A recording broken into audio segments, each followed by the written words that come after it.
Salve, salve investidores! E aí, tudo bem com vocês? No vídeo de hoje eu quero fazer uma retrospectiva do ano de 2020, de como foi a minha rentabilidade, como foram os meus investimentos em 2020, ok? Mas antes da gente ir para o vídeo, eu gostaria de desejar a todos, né? Nós estamos entrando em um ano novo, né? 2021.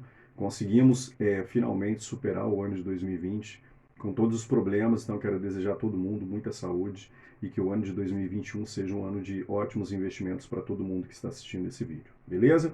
Antes da gente ir para o vídeo, aquele aviso de sempre, né? Lembre de seguir a gente nas nossas redes sociais. É, Nós estamos presentes no YouTube, no Instagram e também nas plataformas de podcast, Spotify e Google Podcast. E para você encontrar a gente nas redes sociais, Investir do Bem, hashtag IBSA3, ok? Então, utilizando o Investir do Bem e a nossa hashtag IBSA3, você consegue encontrar a gente no Instagram, onde eu posto conteúdo sobre investimentos todos os dias, e no Spotify e também aqui no YouTube, ok? Lembre de compartilhar esse vídeo, se esse vídeo é importante para você, se ele faz algum sentido para você e pode ajudar alguém. Lembra de compartilhar esse vídeo, de comentar sobre esse vídeo se você ficou com alguma dúvida ou quer dar alguma sugestão para a gente construtiva, beleza? E lembra de deixar o like para ajudar a gente, para o algoritmo do YouTube entender que esse vídeo ele é importante para você e pode ser importante para mais alguém. Então, sem mais delongas, vamos para o vídeo. Ok, então aqui, caso vocês queiram nos encontrar nas redes sociais, né, Investir do Bem, como eu falei para vocês, hashtag IBSA3, beleza? Então, vamos lá falar um pouquinho sobre a minha carteira no ano de 2020. 2020 foi um ano em que eu tive um grande aprendizado. Eu comecei a investir em 2018 e mais propriamente na Bolsa no final de 2019, então o ano de 2020 foi um ano muito interessante de aprendizado para mim e também creio que para a maioria dos investidores que focou no longo prazo, ok? Então aqui eu vou falar um pouquinho para vocês, né, falando sobre a minha carteira. Eu tenho investimentos atualmente, aqui no Brasil e fora do Brasil, e no Brasil eu invisto em renda variável e renda fixa. Então, falando um pouquinho com vocês sobre renda fixa, ok? Então aqui, como vocês podem ver, eu tenho o Tesouro Prefixado 2025, e aí o que aparece aqui para gente, né? Que nós temos, quando nós compramos títulos do Tesouro Direto, nós podemos fazer marcação a mercado ou nós podemos levar o título até o vencimento. E quando nós fazemos marcação a mercado, basicamente nós esperamos um bom momento para vender esse título, porque ele se valorizou no mercado e a gente pode vender. E aí eu já fiz um vídeo aqui no canal, no YouTube, caso você queira, é só procurar renda fixa no meu canal. E se eu me lembrar, eu coloco também na descrição do vídeo, colocando esse vídeo, né, citando esse vídeo que eu fiz sobre renda fixa. Então o que nós temos aqui? Eu tenho o valor total bruto aplicado, né, no Tesouro Prefixado 2025, como vocês podem ver aqui, passando o mouse. E aqui nessa tabela, essa tabela é muito interessante porque o ano de 2020 foi um ano que foi chacoalhado com o problema que nós já conhecemos, né? Então, nós temos aqui nessa tabela, vocês vão perceber que na linha azul mais clarinha, nós temos o preço real, né, do título, e nós temos o preço teórico. Então, o preço teórico é o preço acordado, e o preço real é o preço que o título está sendo negociado no mercado. Então, vocês vão perceber que, em determinados momentos, aqui por volta de 29 de junho, né, 29/6 aqui, nós tínhamos o movimento de marcação a mercado fez com que o título se valorizasse acima do que era o preço teórico acordado, ok? Lembrando que esse é movimento de marcação a mercado. Então vocês percebem que depois o que aconteceu? Nós tivemos uma queda muito grande ali por volta do final de agosto, início de setembro, com todos os problemas que nós tínhamos aí, das pessoas acreditando que o governo não ia conseguir pagar suas dívidas, então a gente teve um chacoalhamento nos preços, né, desse título. Lembrando que o Tesouro Prefixado ele tem uma dinâmica completamente diferente do Tesouro IPCA e do Tesouro Selic, então você tem que saber exatamente o que você está fazendo com esse título. E aí a gente vai perceber que o preço teórico ele subiu, né, porque naturalmente é um título prefixado, então ele já é acordado no momento. Se vocês olharem aqui onde eu estou colocando o mouse, a minha rentabilidade contratada, né, como aparece aqui, é de 6,4% ao ano, mas conforme, né, a negociação dos títulos no mercado, isso muda. E aí nós chegamos aqui em 23/11, que foi talvez o pior momento do Tesouro Prefixado, justamente com os temores, né, que as pessoas tinham em relação às dívidas do governo. O título, o preço real acabou caindo bastante, e agora a gente percebe que no final de dezembro, o efeito de marcação ao mercado, né, das negociações do título, fez com que o preço real do título voltasse quase com aquele preço, né, de 29/6. Então vocês percebem que no Tesouro Direto a gente pode ganhar de duas formas: fazendo marcação a mercado, vendendo o título acima daquilo que foi contratado, ou levando o título para o vencimento, que aí a gente não perde nada, né? A gente ganha o que foi contratado. Então aqui eu tenho a quantidade que eu tenho desses títulos atualmente, isso daí seria o PU, né? Quantidade em títulos que eu tenho, 16,49. O preço do título na aplicação, R$ 735. Lembrando que o Tesouro Prefixado, ele é o preço, a estimativa do preço, né, falando de um modo bastante genérico, ele começa com o preço mais baixo para que de modo que ao final da aplicação, a PU, né, o preço unitário por cada título comprado, seja R$ 1.000. Então a dinâmica dele é diferente do Tesouro IPCA e do Tesouro Selic. A rentabilidade contratada, como eu havia dito para vocês, 6,4% ao ano e o valor investido, R$ 12.128. Beleza? E aí a data da aplicação, né, foi o início de janeiro de 2020 e aí o vencimento, né, vai ser no dia 1º de janeiro de 2025. E aqui o tempo corrido, né, aqui não leva em conta dias úteis, leva os dias corridos, né, 354 dias. Então esse aqui foi o que eu contratei e aqui, né, se eu fosse fazer o movimento de marcação a mercado, ele diz pra gente da mesma forma, situação hoje para resgate antecipado. E aí eles colocam que a minha rentabilidade bruta acumulada anualizada, né, ao ano foi de 8,17%, uma rentabilidade bastante boa, né, batendo aí, conseguindo bater o IPCA, né, isso é muito bom. E a rentabilidade bruta acumulada, né, porque nós temos que deduzir alguns valores que a gente paga aqui, é de 7,7%.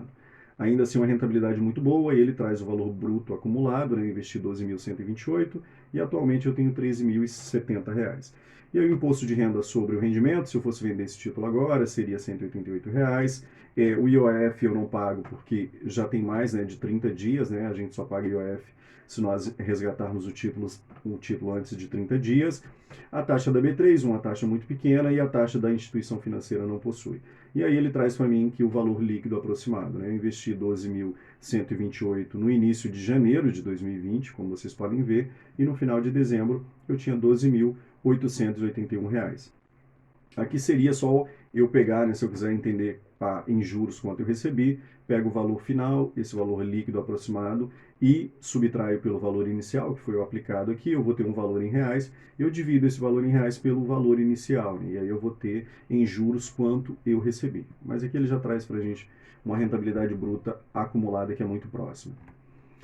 Aqui eu tenho o Tesouro IPCA, que é a minha maior posição, depois a gente vai ver isso em um gráfico de pizza para ficar mais claro para vocês, porque aqui a gente tem muitos números e lá aparece uma pizzazinha que dá para a gente entender um pouco melhor. Então aqui eu tenho o Tesouro IPCA 2035, né? Eu também investi em janeiro de 2020, vocês vão ver aqui a data da aplicação, 10 de janeiro de 2020. E o valor que eu investi naquele momento foi R$ 33.077. É a minha maior posição na renda fixa, é no Tesouro IPCA, justamente porque é um tesouro de longuíssimo prazo e que eu não tenho a intenção de resgatá-lo tão cedo, ok? Então, quando eu contratei, esse título estava me pagando a inflação, né, que é o IPCA, mais 3,4% ao ano, e eu comprei essa quantidade em títulos, né, 16,77, e o PU, aqui vocês vão perceber, né, que é diferente, né, da renda fixa, do pré-fixado, como eu falei para vocês, porque o pré-fixado ele é um valor inferior a R$ 1.000 no momento que você compra, porque quando aquele título vencer, ele tem que estar exatamente, né, pelo cálculo que é feito, valendo R$ 1.000. Já aqui o preço no título da aplicação é o contrário, né? Aqui nós temos que 1972 é como a inflação até 2035 ela vai comer o meu poder de compra, o PU vai chegar aqui valendo também R$ 1.000, ok? Então, se eu estiver falando alguma besteira quanto ao Tesouro IPCA, deixa aqui nos comentários que isso é bastante bom também, né? A gente não precisa conhecer tudo. Mas, basicamente, aqui eu estou tentando ser didático para as pessoas que estão começando a investir. Então, aqui eu tenho o preço no título da aplicação, quando eu comprei, a rentabilidade, o valor investido, aqui eu também tenho o tempo corrido, né? E a data do vencimento, que vai ser em 15 de maio de 2035. E aqui, novamente, olhando para o movimento de marcação a mercado, muito próximo do IPCA, muito próximo do Tesouro Prefixado, né? A gente percebe que, por volta do final de março, né, que todos nós sabemos o que aconteceu, o preço, né, real de negociação do título ele caiu bastante. E aqui nós temos o preço teórico, né, que vai caminhando, né, naturalmente ele sempre vai em uma linha reta para cima, e aí a gente teve uma apreciação, né, do título aqui por volta de 31/8 de 2020, de agosto, né, nós tivemos uma outra queda também, o mesmo movimento percebido no Tesouro Prefixado, e aí nós fechamos o mês de dezembro com o preço real e o preço teórico muito próximos, né. Aqui do lado direito nós temos a rentabilidade bruta acumulada anualizada, né, que é o IPCA mais 2,11%, e a minha rentabilidade bruta acumulada de 6,11%, também conseguindo bater o IPCA, né, então acima da inflação.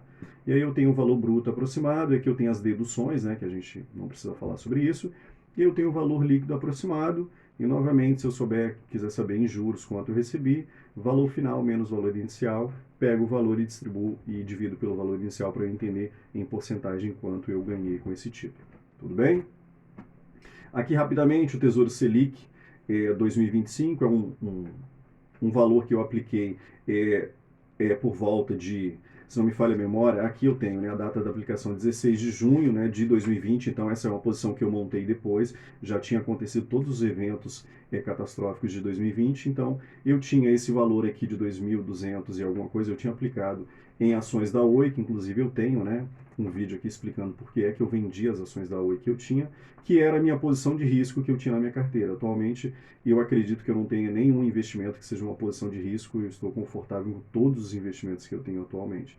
Então eu peguei o dinheiro, eu preferi tirar esse valor da Oi, e até a título de curiosidade, depois que eu vendi, as ações da Oi saíram de 90 e alguns centavos e foi para R$ 2 alguma coisa, que eu acho que nesse momento atual, o IBR3 deve estar por volta desse preço aqui. Estou gravando no início de janeiro de 2021. Então aqui eu tenho o valor investido também, novamente, a taxa contratada, o tempo, né, os dias corridos aqui, para a gente não se delongar muito.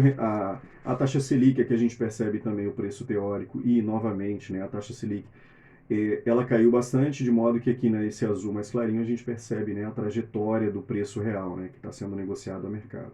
Novamente, aquele temor da dívida do governo. Né? Todo mundo sabe que o Tesouro Direto, nós estamos emprestando dinheiro para o governo. Ok? Então, essa aqui é uma posição muito pequena que eu tinha, eu tirei da Oi, porque eu já não acredito mais nos fundamentos da empresa, simplesmente eu não queria mais perder meu tempo acompanhando a empresa, eu fui e vendi e coloquei no Tesouro Selic, que também não está rendendo nada para mim, mas não faz diferença para mim também. Aqui, como eu mostrei para vocês, né, o tesouro, os meus investimentos no Tesouro Direto em forma de pizza. Né? Então aqui vocês vão ver que a minha maior posição, né, do meu patrimônio total, eu tenho uma parcela alocada em renda fixa, que é apenas um Tesouro Direto, e eu tenho apenas uma pequena aplicação em um CDB, que depois a gente vai falar sobre ele, que é muito pequeno. Então, 69% das minhas aplicações estão, né, no Tesouro IPCA, 25% é o Tesouro Prefixado 2025 e 4% é o Tesouro Selic 2025, que é uma posição muito pequena. E aqui eu estou utilizando o Trademap, né, deixar os créditos aí para uma plataforma excelente. Se você não conhece o Trademap, você pode baixar no seu Android ou pode baixar no seu iPhone aí e instalar no seu celular. Então aqui eu tenho o custo total, né, quanto eu tenho atualmente aplicado no Tesouro Direto, quanto eu apliquei efetivamente, 47 mil com alguma coisa, e atualmente eu tenho 50.312. E aqui ele traz para mim uma variação atual, né, ou seja, eu investi um valor, teve uma valorização, e aí essa valorização foi de quanto? De 2.874, e ele traz para mim em percentual, né, ou seja, eu tive uma variação positiva de 6%. Tudo bem? Aqui é a minha carteira de fundos imobiliários. Fundos imobiliários, é bom lembrar que o ano de 2020 não foi muito bom para os fundos imobiliários pelos motivos que nós já sabemos, né? Eu tenho diversos vídeos no canal falando sobre isso. Aqui são as minhas posições atuais, né? Vocês vão perceber que a minha maior posição é BCFF11. Se você não conhece, o BCFF11 ele é um fundo de fundos, então ele é um fundo que faz uma diversificação ainda maior na minha carteira. Então, nós temos aqui a minha posição em fundos imobiliários atuais, que é de R$ 69 mil. E aí eu tenho os diversos fundos que eu tenho na carteira, né? BCFF11, 14, HGLG, que é um fundo de logística, HGBS, que é um fundo de shopping, GGRC11, que é um fundo de logística e também industrial, XPLG, que é um fundo de logística, VISC, que é um fundo de shopping centers, KNRI, que é um fundo misto, né? Ele tem escritórios e tem logística, o KNCR, que é um fundo de papel, e eu tenho o Tegar também. E aqui na aba Outros, aqui eu tenho dois fundos que entraram na minha carteira, que depois eu vou comentar com vocês quais são esses outros dois fundos. Tudo bem? Aqui aparece para mim uma coisa bastante importante, né? Nós que estamos na renda variável e a gente está procurando uma previsibilidade de proventos todos os meses, a gente escolhe os fundos imobiliários, e eu tenho diversos vídeos aqui no canal falando sobre fundos imobiliários. Então eu recebi R$ 3.386 de proventos, ok? E isso equivale a 2,73% do CDI, E aqui nós temos em dólar, mas isso não é tão importante para a gente. E aí, se eu fizesse uma relação com o Ibov, né, eu teria 1,11% acima do Ibov. Ok? Aqui eu tenho a minha carteira de ETFs e stocks, né, que são as ações nos Estados Unidos. E aí vocês vão perceber que a minha maior posição é Google, né, que é aqui, GOGG, que eu tenho 30% da minha carteira no exterior. E eu tenho atualmente, como vocês podem ver aqui no canto direito, eu tenho um patrimônio de 30 mil e o meu custo total é de 27.761. Aqui, efetivamente, eles já fazem uma atualização do dólar, mas quando eu investi lá fora, eu tinha investido apenas, eu mandei lá para fora, eu já tenho vídeo no canal, eu mandei 21 mil e atualmente a minha rentabilidade está bem maior do que o que está aparecendo aqui. Aqui é só uma métrica que o Trademap utiliza para atualizar. Então aqui ele traz a variação atual, né, de 9%, mas se eu trouxer isso para real, eu tive uma valorização de mais de 50%. Aqui eu tenho os meus proventos, aqui ele faz uma relação com o Ibov, que aqui não é uma grande métrica a ser utilizada, uma vez que as ações, aqui eu deveria utilizar o S&P 500, né, que são as 500 maiores empresas dos Estados Unidos. Aqui ele faz uma relação com o CDI e também em relação ao dólar, que aí a gente teria que destrinchar isso daqui. Mas o que nós temos aqui e que me trouxe muita felicidade, depois a gente vai ver também isso um pouco mais para frente, são as posições que eu montei, né? Aqui eu vou mostrar só as ações que eu possuo, Google, BABA aqui é Alibaba, né, o código de negociação do Alibaba, representando 8,7%. Eu tenho 7% do Facebook, né, aqui ele está trazendo em percentual desse valor total aqui, né. E deixa eu ver o que mais que eu tenho aqui. Eu tenho Berkshire e aqui nessa aba outros vai aparecer XP, ok? Que são as minhas outras ações. E aí eu tenho os meus ETFs, né? Eu tenho o SPY, que aí eu não vou ficar falando sobre todos eles, mas basicamente o SPY é o mais conhecido, é o índice que reflete, é o índice que acompanha o S&P 500. Eu tenho o VIM, eu tenho o HIG, o PGX, o VNQ, o BLV e o DVY, que aí depois eu também tenho um vídeo no canal falando sobre esses ETFs. E se vocês quiserem algum vídeo sobre ETFs e estoques lá fora, deixa nos comentários que a gente troca uma ideia. Então, dando sequência para o vídeo, eu tenho também ações aqui no Brasil, e aí, como vocês podem ver aqui na tela, eu tenho 34% atualmente nas ações que eu tenho no Brasil. Esse é o meu portfólio total, 230 mil, ok?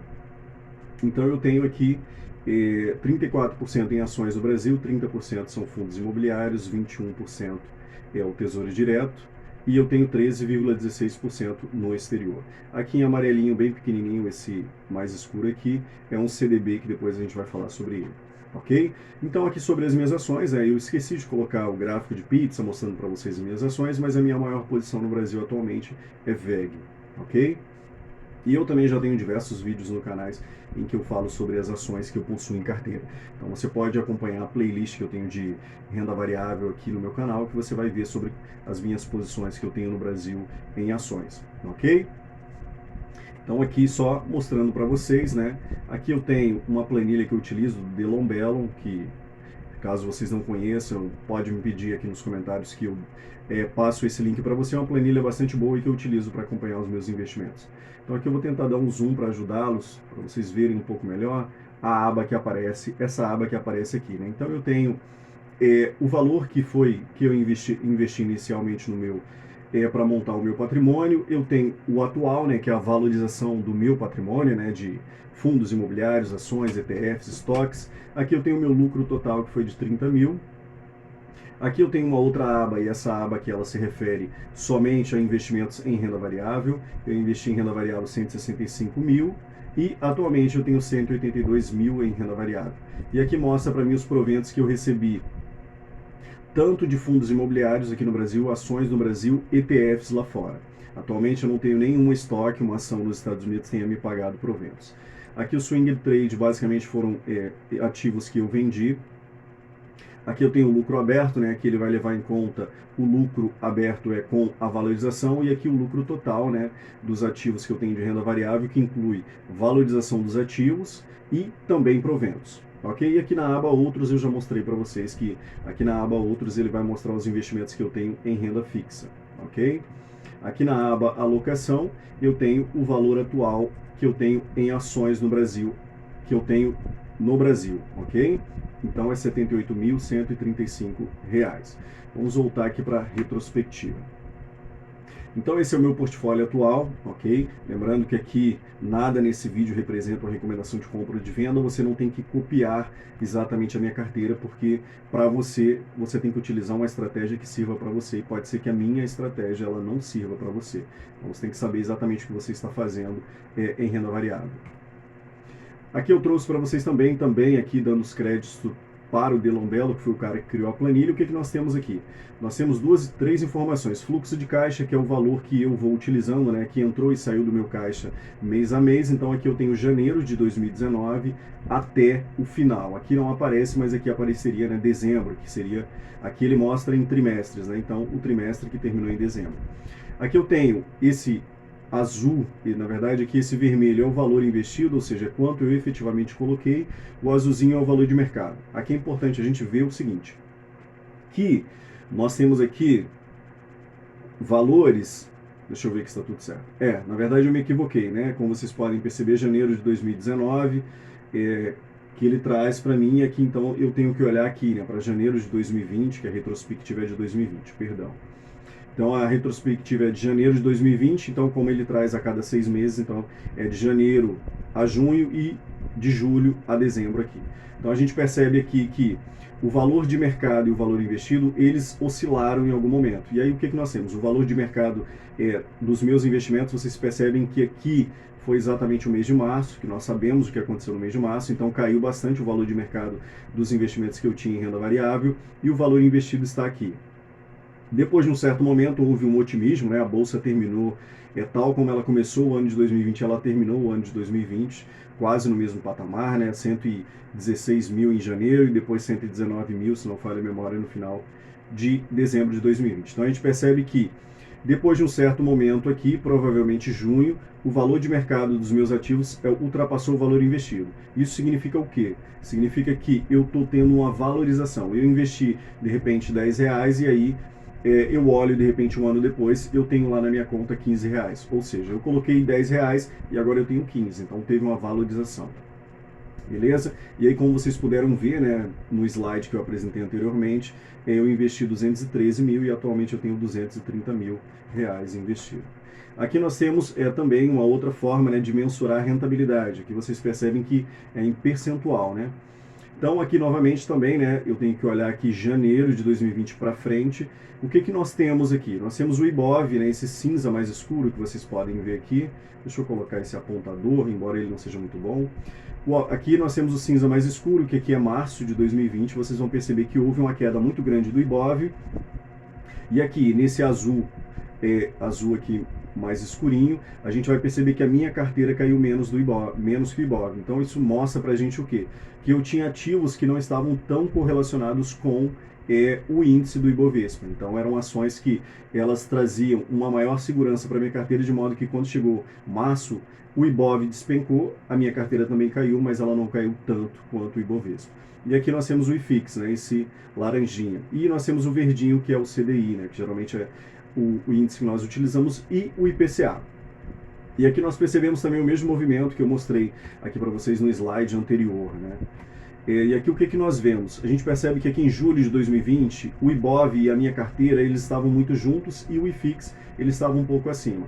E aí nós caminhando um pouco para frente, a gente percebe que o IBOV aqui, ele caiu um pouco ali entre setembro e outubro. E aí depois ele voltou a subir bastante forte, a minha carteira voltou a acompanhar, só que ela ainda não conseguiu acompanhar o IBOV. E também não conseguiu acompanhar o IFIX. Okay? Aqui a gente teria que destrinchar todas as situações. Mas o que importa pra gente aqui? Toda vez os meus investimentos em renda fixa, em renda variável, perdão, eles não servem para acompanhar o IBOV. O que eu estou procurando é rentabilidade acima do IPCA e acima do CDI. E aí a gente percebe aqui o seguinte, esse rosa aqui representa o IPCA e vocês vão perceber que ele está aqui, o CDI está aqui e a minha carteira, que é o azul mais escuro, ela está bem acima, né? Então aqui eu tenho uma valorização que ele está mostrando aqui, né?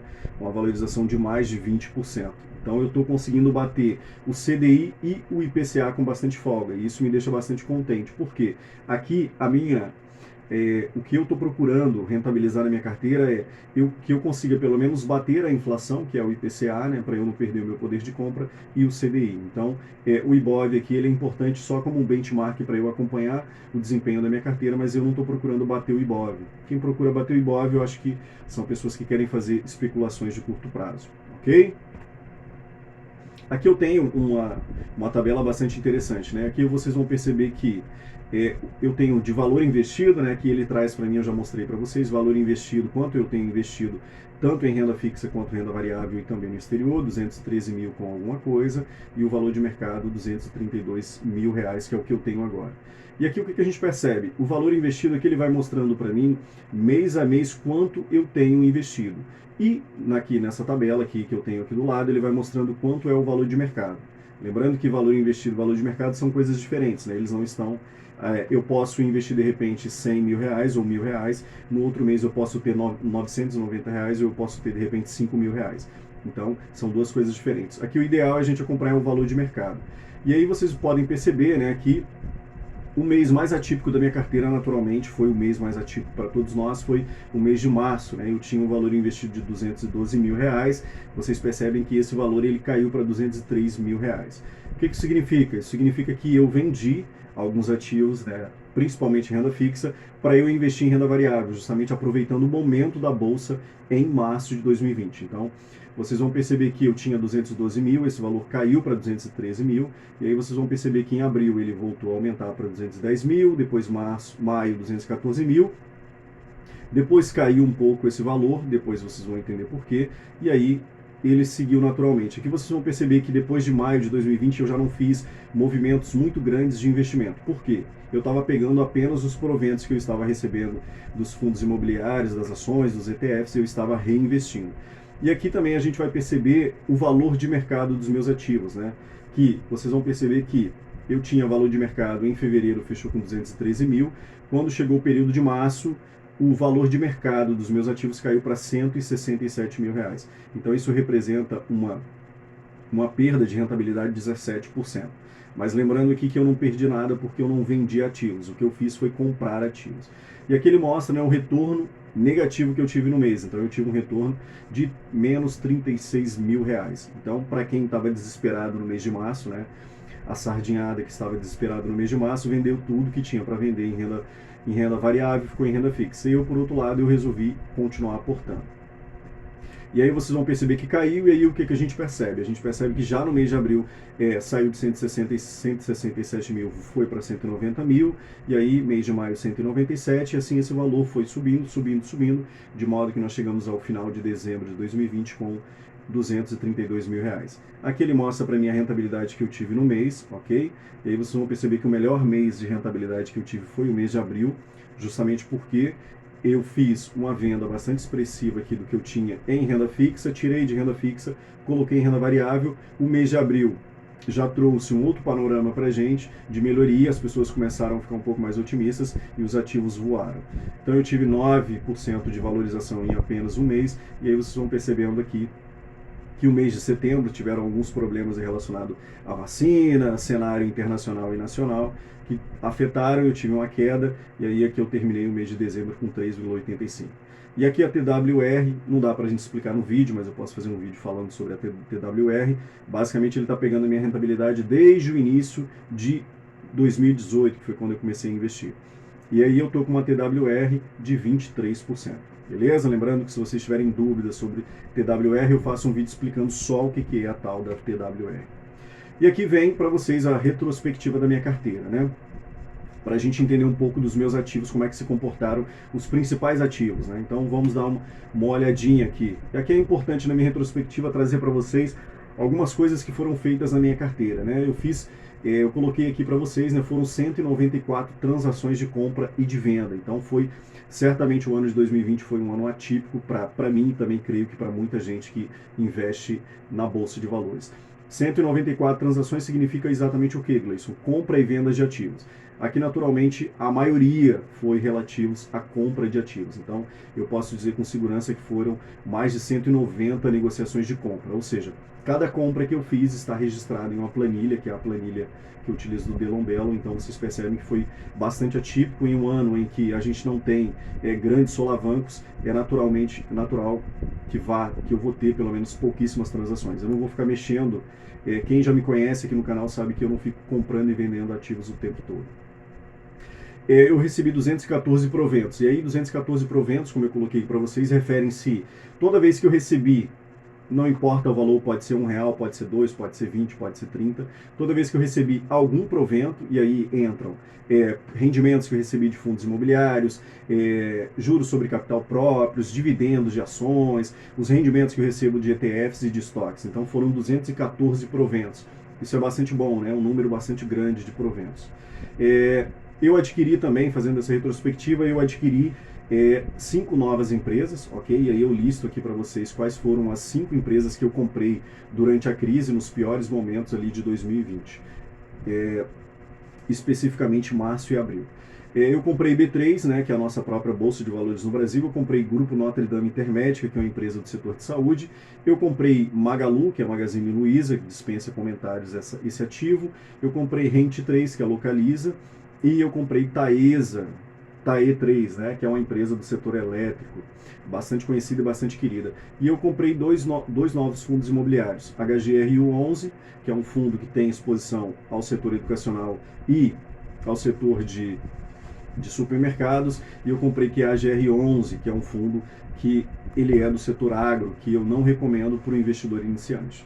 E eu comprei 2 novos ETFs, que é o PGX e o HIG. Eu não vou conseguir falar com vocês sobre os dois, mas basicamente o PGX ele compra ações preferenciais de empresas, e o HGI é high yield, né? Ele investe, né, em empresas que trazem um alto yield. Isso a gente pode fazer em outro vídeo, é só vocês deixarem aí nos comentários, ok? E eu comprei um novo CDB do banco BS2, e esse é um CDB pré-fixado 2025, que ele está me pagando 9,2% ao ano, uma rentabilidade excelente, né? Vejamos aqui na minha retrospectiva os ativos que mais subiram e os ativos que mais caíram. Então eu peguei de cada classe, eu peguei uma ação, peguei um fundo imobiliário, um ETF e uma stock, que é uma ação lá dos Estados Unidos. A ação que mais subiu na minha carteira, e aí já é quase que previsível para quem já investe em bolsa, foi as ações da Magazine Luiza. Eu tive uma rentabilidade de 235%, ok? O fundo que mais se valorizou na minha carteira foi o Tegar 11, né? O Tegar 11, ele é um fundo de investimento imobiliário que ele investe em CRIs e também em desenvolvimento imobiliário, e portanto ele é um fundo mais arriscado. Eu comprei também, o ETF que mais subiu foi o DVI. O DVI é um ETF que investe em empresas de ações que pagam altos dividendos com recorrência. Então, o Tegar ele se valorizou, né, o fundo imobiliário Tegar 11 se valorizou 88%, e o DVI se valorizou a bagatela de 364%. Então, se vocês quiserem, depois que eu faça um vídeo só explicando o racional ou essa valorização que eu tive com esses ativos, é só colocar nos comentários. E a ação que mais se valorizou foram as ações do Facebook. Ok? Elas se valorizaram 66%. Aqui eu estou pegando só 2020, ok? E as ações que mais caíram, porque nem tudo são flores, né? Os ativos que mais se depreciaram. A minha ação que mais se desvalorizou foi Lojas Renner, Lerem 3, né? Ela se desvalorizou 24%. O fundo imobiliário que mais se desvalorizou na minha carteira foi o HGBS 11, 17% de desvalorização. Aqui é negativo, tá? O ETF que mais se desvalorizou foi o PGX. Como eu falei para vocês, já expliquei o que é o PGX. Ele se desvalorizou apenas 4%. E a minha ação que mais se desvalorizou, mas mesmo assim teve uma rentabilidade positiva, foi uma rentabilidade positiva de mais 22%. Aqui é positivo e não negativo. Ou seja, todas as minhas ações se valorizaram muito, mas teve uma que se valorizou menos. E essa foi a Berkshire Hathaway, ou seja, a empresa do bom velhinho que nós já conhecemos e amamos na bolsa, que é o Warren Buffett, né? Essa é a holding que ele controla. Atualmente, dentro dessa holding existem diversas empresas, beleza? Então, eu tive ainda uma valorização positiva. Beleza? Então, pelo vídeo de hoje era isso, eu espero que vocês tenham gostado. Se ficou alguma dúvida, se você quer comentar, deixa aí nos comentários a dúvida de vocês, quais são as dúvidas de vocês, que eu vou tentar resolver, vou tentar responder vocês de alguma forma. Lembra de seguir a gente nas redes sociais, Investindo Bem, hashtag IBSA3, ok? Nós estamos no Instagram, no YouTube e nas plataformas de podcast. Pelo vídeo de hoje era isso, valeu e até mais. Agradeço a todo mundo que assistiu o vídeo até aqui.